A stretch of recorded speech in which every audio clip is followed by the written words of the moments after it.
어제에 이어서 오늘도 자유에 관해서 이야기를 해야 될 것 같습니다. 저는 이 세상의 가장 위대한 자유, 자유다운 자유, 그리고 자유로운 자유는 그리스도 안에서의 자유라고 생각합니다. 어떤 사람은 고상한 지식으로 인한 자유를 누릴 수 있고, 어떤 사람은 극한 쾌락으로 인한 자유를 누릴 수 있고, 어떤 사람은 나답게 살 때 나다운 자유를 원할 수도 있겠습니다. 그런데 이 모든 자유는 제가 지금까지 계속 앞에서 수식어를 붙었습니다. 어디에 속한 자유입니다. 어떤 이는 쾌락에, 어떤 이는 돈에, 어떤 이는 지식에, 어떤 이는 가치에, 그리고 심지어 나라는 존재의 자유에 우리는 속해 있습니다. 어제 말씀드렸듯이 이 모든 것은 여러분 참 자유를 주지 않습니다. 오직 그리스도 안에서만 진정한 자유를 얻을 수 있다고 전 믿습니다. 그리고 그리스도 안에서 자유가 있다는 것은 그리스도 안에서, 그분 안에서 완전한 자유를 누리라는 뜻입니다. 그럼 그분 안에서 누릴 수 있는 우리의 최고의 자유는 무엇일까요? 바로 예배입니다. 바울은 오늘 본문부터 해서 14장 40절까지 예배에 관계되는 세 가지 주제를 풀어냅니다. 그리고 오늘 첫째, 예배 때 여자들의 복장입니다. 말이 여자들의 복장이지 사실은 우리들 남자 여자 포함해서의 복장 문제입니다. 문제를 지적하고 있는데 바울이 여러분 너무 현명합니다. 저도 이런 리더가 되었으면 좋겠는데 잘못을 교정하는 가르침을 늘 칭찬하는 말로 시작합니다. 잘못이 그 사람의 전부가 아니라는 것을 알려주는 겁니다. 고린도 성도들이 자신의 가르침, 전통을 잘 지키고 있다고 칭찬하면서 동시에 아쉬운 부분들을 이야기하는데 애매하게 하지 않고 단호하게 하는 모습을 보이고 있습니다. 3절을 보겠습니다. 바울은 각 남자의 머리는 그리스도요, 여자의 머리는 남자요, 그리스도의 머리는 하나님이라고 말합니다. 당연히 여러분 이 본문은 남녀 간의 억압적이고 지배적 권력 관계를 말하지 않습니다. 사실 이 본문이 남자가 가정의 머리임을 증명하냐 안 하냐는 여러 논쟁 가운데 있습니다. 여기서 설명하기는 적절치 않은 것 같습니다. 그리고 무엇보다 오늘 본문은 머리에 대해서 이야기하는 게 아니라는 걸 우리는 기억해야 됩니다.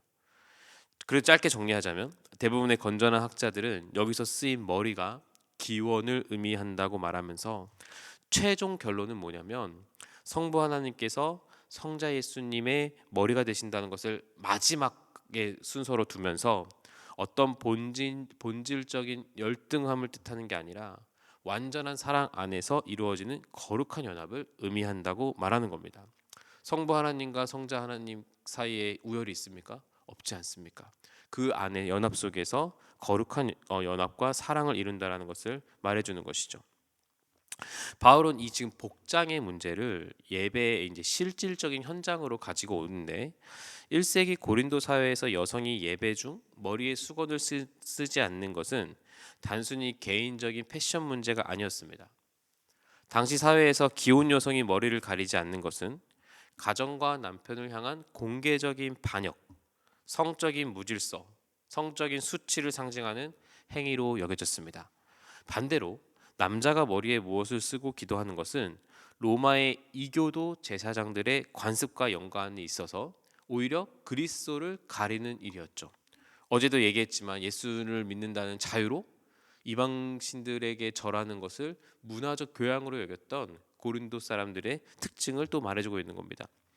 바울은 그리스도인의 자유가 예배의 자리에서 변질되는 것을 강력하게 경계하고 있는 겁니다. 물론 예배는 여러분 다양한 문화를 입는다는 걸 우리는 기억해야 됩니다.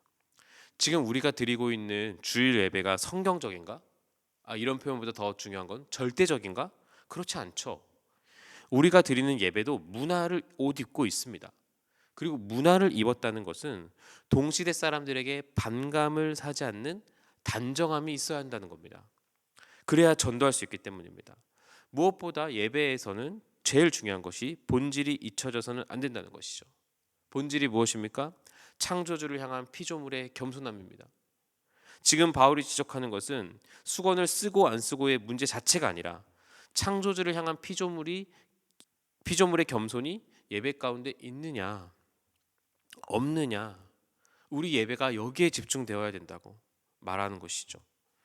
우리가 이 시대 사람들의 반감을 사지 않는 단정함을 갖추면서 그리스도의 십자가 영광을 가리고 있지 않은지를 바울은 지금 묻고 있는 겁니다. 바울은 7절부터 시선을 창세기 에덴 동산으로 향하고 있습니다. 7절은 남자가 하나님의 영광이고 여자는 남자의 영광이라 말합니다. 그런데 사실 여기서 제일 중요한 구절은 11, 12절이죠. 이 11, 12절은 당시 고린도 교회를 뒤흔드는 혁명적인 선언입니다. 주 안에는 남자 없이 여자만 있지 않고 여자 없이 남자만 있지 아니하리라.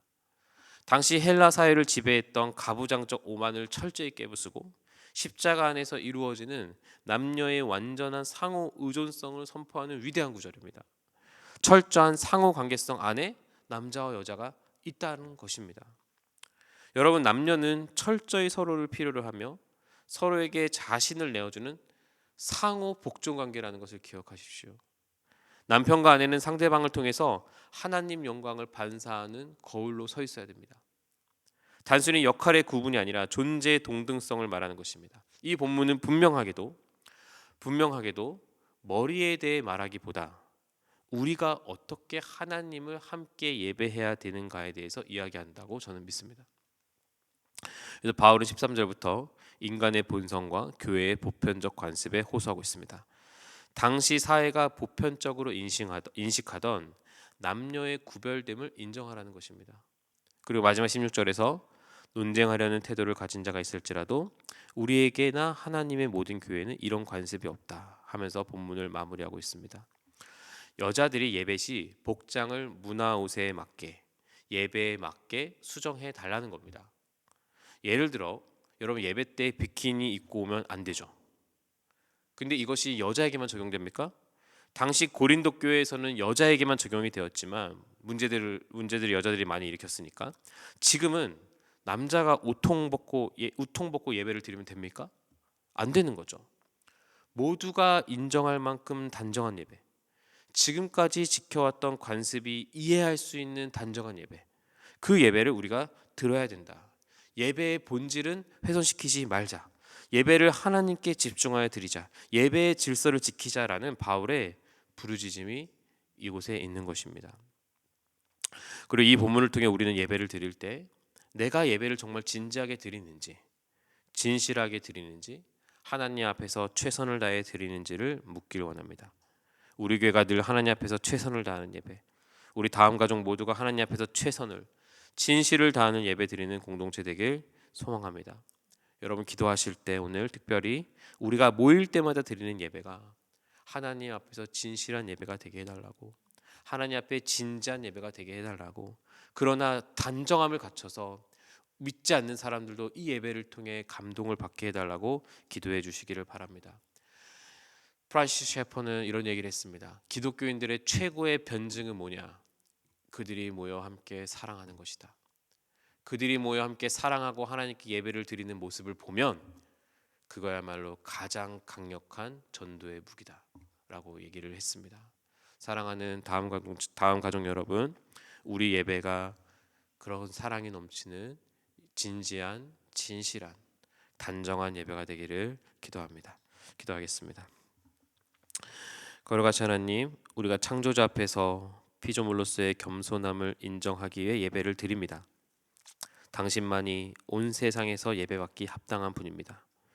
이 예배의 본질을 잊지 않으면서도 세상 사람들이 귀하고 귀한 예배에 초대될 수 있도록 우리가 문화의 단정한 옷을 입고 예배를 드릴 수 있는 지혜를 허락하여 주옵소서. 그러면서 동시에 우리 예배는 진실한지, 최선인지, 간절한지, 사랑이 정말 있는지를 늘 묻게 하셔서 우리가 드리는 예배를 통해 하나님의 압도적인 영광과 사랑을 경험케 주옵소서. 예수님 이름으로 기도합니다. 아멘.